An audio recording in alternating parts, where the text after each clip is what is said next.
My name is Edward Pulagis. As the Deputy Chief Fiscal Planner in charge of urbanization, there's a myriad of rising urban challenges, I could say, in Papua New Guinea right now that require both planning and sustainable as well as technical innovation solutions. Just looking at Moresby right now, we have like this rapid movement of people coming from other centers, especially those rural to urban migration. So there's a surge in cities like Moresby and Leh. We've seen challenges in like the strain in the existing infrastructure as well as urban sprawl. I guess the other is informal settlements. The other biggest challenge that I could say that's current at the moment. Rising informal settlements that are not planned and lacking those basic services that we think of. Some of the way forward that we're actually doing at the moment, since having the National Sustainable Land Use Policy, is the Land Use Information Management System.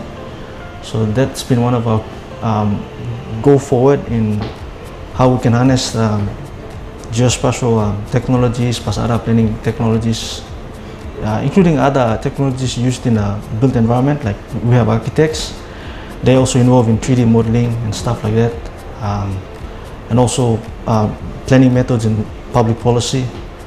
So we're trying to harness all of this into this land use information management system to create this national geospatial data that will help us to assess and monitor land use planning, compliance in zoning areas and all that, so that we could adequately identify areas and address them efficiently. I think as the Deputy Chief Fiscal Planner of Papua New Guinea, I think my vision is to be bold, inclusive and deeply rooted in innovation. And as our cities are growing, so too is our profession. So we need to involve those young people and the next generation of planners, because the ratio at the moment is like one planner is equivalent to like 100 people. So that's pretty much very low at the moment. That's the kind of reality that we have in the planning challenges in the planning space. So why I'm saying this is because we want to build like smart, resilient cities by that certain period of time.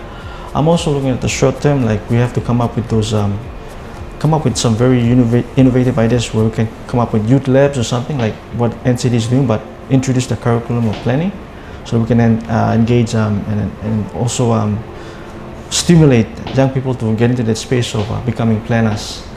Because we really need to really organize our places, especially in our cities and our towns. Because the future is in cities, it's in urban areas. And if we do not start now by begin with young people, I think it's going to be really difficult in future.